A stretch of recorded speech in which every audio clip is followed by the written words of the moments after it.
అండి అందరికీ నేనైతే ఇప్పుడైతే క్యాబేజీ దుంపల కూర అయితే నేను వండుతున్నానండి. క్యాబేజీ దుంపల కర్రీ. నేనైతే ఇవి ఒక 3 దుంపలు అయితే తీసుకున్నానండి. లేత దుంపలు ఇందులో పెద్ద సైజు ఉంటాయి, కొంచెం ముదరగా ఉంటాయి, లోపల కొంచెం తీగలాగా అయిపోయి ఉంటాయి.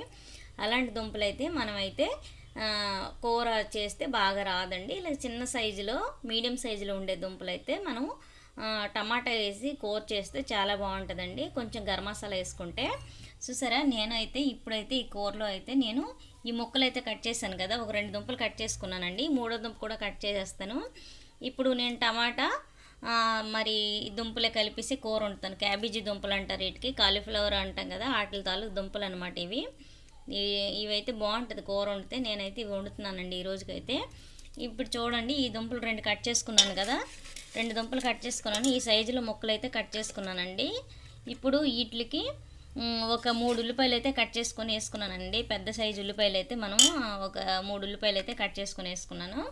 ఇందులోనే ఒక 3 పచ్చిమిరపకాయలు అయితే వేసుకుంటానండి నేను. ఎందుకంటే ఎక్కువ కారం ఈ దుంపల కూరలకి ఏంటంటే మనం ఎక్కువ కారం వేయకూడదు అనమాట. ఈ దుంప కూరకి తక్కువ కారం పడుతుంది, ఎక్కువ కారం పట్టదు. అందుకోసం ఇగోండి నేనైతే ఒక 3 పచ్చిమిరపకాయలు అయితే కట్ చేసుకొని వేసుకుంటాను. తర్వాత టమాటాలు అయితే ఇగోండి నేనైతే వీటికి తగ్గట్టుగా ఎన్ని అయితే సరిపోతాయో అన్నీ అయితే నేనైతే ఇక్కడ పెట్టుకున్నాను. ఇవైతే మొత్తానికి వాష్ చేసి చిన్న చిన్న ముక్కలు కట్ చేసి ఇవైతే ఇందులో అయితే వేస్తానండి నేను. ఇగోండి పచ్చిమిరపకాయలు కూడా కట్ చేస్తాను. ఇగోండి 3 పచ్చిమిరపకాయలు కూడా కట్ చేసుకున్నాను. ఇవి కూడా ఇందులో వేసేసుకుంటున్నాను. అంతేనండి. టమాటాలు కూడా వాష్ చేసి కడిగేసి ఆ టమాటాలు కూడా ఒక పళ్ళెంతో ఒక పక్కన పెట్టుకోవాలి. సగం ఈ దుంపలు ఉడికేటప్పుడు సగం ఉడికాక అప్పుడు మనం టమాటా వేసుకోవాలండి. నేను ఇంకా ఇలాగా నేను మొత్తం అదే మొత్తం నేను ఈ కూర రెడీ అయినంత వరకు కూడా మీకు చూపిస్తాను. క్యాబేజ్ దుంప కూర ఎలా వండుకోవాలి ఏంటని కొంతమందికి తెలియదండి. ఇవి ఏంటి ఇలా కాయలా ఉన్నాయి ఏంటి అనేసి చూసి వదిలేస్తారు. కానీ ఇవైతే ఎలాగా కర్రీ తయారు చేయాలో కొంతమందికి తెలియదు. నేనైతే ఇలా తయారు చేస్తున్నానండి. ఇగోండి ఇవైతే ఇప్పుడైతే నేను వాటర్ వేసి క్లీన్ చేస్తాను. క్లీన్ చేసేది అయితే మీకు చూపించలేదు. నేనైతే ఇవైతే వాటర్ వేసి మొత్తం నీట్గా క్లీన్ చేసుకున్నాను. క్లీన్ చేసిన దాంట్లో ఇప్పుడు మనం కొంచెం సాల్ట్ వేసుకుంటున్నాను. కొంచెం వేస్తున్నానండి. తర్వాత సరిపోక చూసుకొని వేసుకోవచ్చు, అంత ఒకేసారి వేయట్లేదు. తర్వాత ఇప్పుడు కొంచెం పసుపు వేసుకుంటున్నానండి. పసుపు కూడా కొంచెం వేస్తున్నాను. తర్వాత పచ్చిమిరపకాయలు వేసుకున్నాం కదా, కొంచెం కారం వేస్తున్నానండి. ఎందుకంటే టమాటాలు వేస్తాం కాబట్టి టమాటాలకు తగ్గట్టుగా కారం వేసుకుంటున్నాను. తర్వాత ఇప్పుడు కొంచెం జీలకర్ర వేసుకున్నాను. తర్వాత ఇప్పుడు కొంచెం గరం మసాలా వేస్తున్నాను. దించే టైంలో కొంచెం గరం మసాలా వేసుకుంటే మనకు బాగుంటుంది. ఇప్పుడైతే ఆయిల్ అయితే వేసుకుంటున్నానండి నేను. ఎందుకంటే అన్నీ కలిపేసి ఇలాగా నేనైతే కూర పెడతాను. తర్వాత ఇది సగం ఉడకాలండి. ఇది సగం ఉడికినాక అప్పుడు మనం కట్ చేసుకునే టమాటాలు ఉంటాయి కదా, గుండగా కట్ చేసుకునే టమాటాలు, ఆ సగం ఉడికేటప్పుడు ఈ టమాటాలు అయితే ఇందులో వేస్తామండి. టమాటాలు వేసినాక మళ్ళీ ఒక 10 నిమిషాలు మూత పెట్టుకొని హైలో కాసేపు పెట్టుకున్న తర్వాత మళ్ళీ సిమ్లో పెట్టుకోవాలండి. అప్పుడు మనకి సిమ్లో పెట్టిన తర్వాత మళ్ళీ ఒక 4-5 నిమిషాల తర్వాత మళ్ళీ మూత తీసుకొని మనం నీట్గా కలిపేసి మనకు సాల్ట్ కూరలోకి సరిపోయిందా లేదా అని చూసుకొని అప్పుడు మనం మళ్ళీ లైట్గా సాల్ట్ సరిపోకపోతే వేసుకోవాలి, సరిపోతే ఏం అవసరం లేదు. అప్పుడు లైట్గా కొంచెం గరం మసాలా మళ్ళీ రెండోసారి, ఫస్ట్ ఇప్పుడు కొంచెం వేసాను కదా, అప్పుడు మళ్ళీ కొంచెం వేసుకోవాలి. వేసుకుంటే బాగుంటుంది. తర్వాత కరివేపాకు అయితే మన దగ్గర లేదండి. కరివేపాకు లేదు కాబట్టి నేను వేయలేదు. నేను దించే ముందనమాట కొంచెం కొత్తిమీర అయితే నేనైతే వేసుకుంటానండి. ఇలాగే చూస్తున్నానండి. ఇలా చూడండి ఎలా వస్తుందో ఈ కర్రీ అయితే సూపర్ లెక్క వస్తుందండి. అప్పుడు చాలామందికి అనమాట ఈ క్యాబేజ్ దుంపల కర్రీ అనమాట వండడం రాదు. దానివల్ల కొంతమంది అనమాట వండరు అనమాట. అందుకు ఒకసారి నేను వండే కూరని చూసి మీరు కూడా, నేను రెండు పదాలు వాడుతున్నాను. కూర వాడుతున్నాను, తర్వాత కర్రీ వాడుతున్నాను. అమ్మ పదంలో కూర, మన పదంలో కర్రీ, ఆ పదంగా నేనైతే వాడుతున్నానండి. ఎందుకంటే అమ్మ వాళ్ళ దగ్గర మాటలు మనకు ఎక్కువగా వస్తాయి కాబట్టి అదే ఎక్కువ భాష వాడుతూ ఉంటాను నేను. చూడండి ఇలాగైతే మనమైతే నేనైతే మొత్తం ఇలాగా కలిపియాలి. అమ్మాలు అయితే చేయి పెట్టేసి కలిపేస్తారు. మనమైతే అలా కలపలేము, కారం కాబట్టి. అందుకని నేనైతే అలా కలపలేదు. ఇగోండి ఇలా కలిపేసాను ఇందులో. ఇప్పుడు దీంట్లోనే నేనైతే ఇగోండి ఈ గిన్నెతో గిన్నెడు వాటర్ అయితే వేస్తున్నానండి. ఎందుకంటే ఆ దుంపలు ఉడకాలండి. అదే కుక్కర్లో అయితే ఇందులో సగం వాటర్ వేసుకోవాలండి. ఈ కప్పు గిన్నెతో సగం వాటర్ వేసుకోవాలి. కుక్కర్ కాదు కదా, నేను తప్పెల్లో పెడుతున్నాను కదా, దానికోసం ఈ కప్పు గిన్నెడి వాటర్ అయితే వేసుకున్నాను.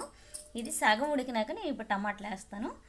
మనకి అదే కుక్కర్లో పెట్టామంటే ఒక 2 విజిల్లు వేస్తే చాలండి, మంచిగా ఉడికిపోద్ది. నేనైతే కుక్కర్లో పెడితే ఒక టేస్ట్ వస్తుంది, తప్పాల్లో పెడితే ఒక టేస్ట్ వస్తుంది కాబట్టి నేను తప్పాల్లో అయితే పెట్టుకుంటున్నాను.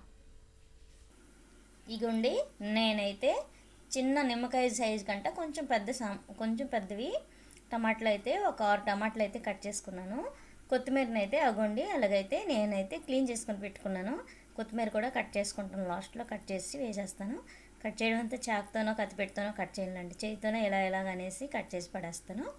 అప్పుడు లాస్ట్లో మనకి మంచి వాసన రావడానికి మాత్రమే కొత్తిమీర వేసుకుంటాము. కొంతమందికి నచ్చకపోయిన వాళ్ళు కొత్తిమీర వేసుకునే అవసరం లేదు, కొంతమందికి నచ్చిన వాళ్ళు అయితే వేసుకుంటారు. మా ఇంట్లో అయితే అందరికీ నచ్చుతుంది కాబట్టి నేనైతే కొత్తిమీరని అయితే వేసుకుంటున్నానండి. మీకు నచ్చితే మీరు వేసుకోండి, లేదంటే లేదు. కరివేపాకు ఉంటే వేసుకోండి పోపులో. నేనైతే కరివేపాకు అయితే లేదు కాబట్టి వేయలేదు. ఓకేనా అండి? నేనైతే ఇలా సింపుల్గా చెప్తున్నానండి కర్రీ ఎలా వండుకోవాలి ఏంటి క్యాబేజీ దుంప అనేసి. అది నేనైతే క్యాబేజీ దుంపనైతే ఇలాగైతే మనం ఆ పైన ఉండే తొక్కనైతే తీసేయాలండి. ఇంకోటి దాని పైన ఇంత మందంగా తొక్క ఉంటుంది. ఈ తొక్కనైతే నేనైతే మొత్తానికి 3 దుంపలకైతే ఇన్ని తొక్కలు వచ్చాయండి, చూసారా? 3 దుంపల తొక్కలండి ఇవన్నీ టమాటా పళ్ళు ఒక 3 దుంపల తొక్కలండి. ఇవి తొక్కలు అయితే ఇలా తీసుకోవాలి.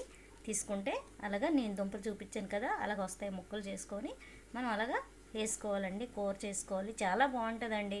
ఒకసారి మీరు క్యాబేజీ దుంప కూర తిన్నారంటే రెండోసారి మళ్ళీ అరే చిన్న బుజ్జి ఛానల్లో మనం క్యాబేజీ దుంప కూర ఒకసారి వంట చూసి మళ్ళీ మనం అలాగే వండదామా అని చెప్పేసి మీరైతే వంట అయితే చేస్తారండి. నేనైతే ఆ నమ్మకం మీదే నేను క్యాబేజీ దుంప కూర అయితే నేనైతే మన ఛానల్లో పెడుతున్నాను. ఓకేనా? మరి నేను కర్రీ మొత్తం ఉడికినాక మళ్ళీ ఈ టమాటాలు వేసినాక అప్పుడు నేను చూపిస్తానండి కర్రీ ఎలా రెడీ అయిందా ఏంటి అని. ఇగోండి ఇప్పుడైతే నేను ఈ దుంపలు అయితే మెత్తగా ఉడికాయి. ఇలాగా దీంట్లో నేను టమాటా ముక్కలు కట్ చేసుకున్నాను కదా, అవైతే వేసుకున్నాను. ఇప్పుడు ఈ టమాటా ముక్కలు వేసిన తర్వాత మళ్ళీ ఒక 10 నిమిషాల పాటు అయితే ఉడకనివ్వాలి. ఎందుకంటే అవి మెత్తగా బాగా మగ్గనివ్వాలన్నమాట టమాటాలు.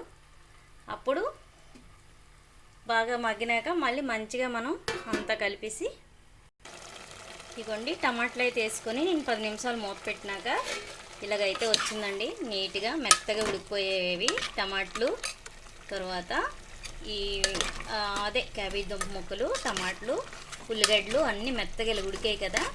దీంట్లోనే ఇప్పుడు మంచిగా ఇంకా కూర అయిపోయినట్లేనండి. అదే అంటే అమ్మ వాళ్ళ భాషలో కూర అయిపోయినట్లే, మన భాషలో కర్రీ తయారైపోయినట్లే. నేనైతే ఇగోండి కొత్తిమీర అయితే ఇలా కట్ చేసుకొని ఉంచుకున్నాను. చెప్పాను కదా చేతితోనే నేను కట్ చేస్తానని, అలాగా నేనైతే చేస్తాను. మనకైతే కర్రీ రెడీ అండి.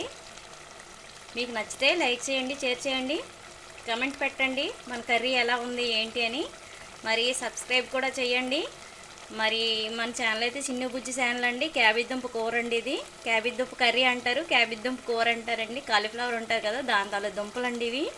మీకు ఏమైనా తెలియకపోతే ఏంటండి దుంపలు అంటున్నారు, క్యాబేజీ దుంపలు అంటున్నారని మీరైతే కమెంట్ పెట్టండి, నేను దానికి సమాధానం చెప్తాను. ఓకేనా అండి? బాయ్ అండి అందరికీ.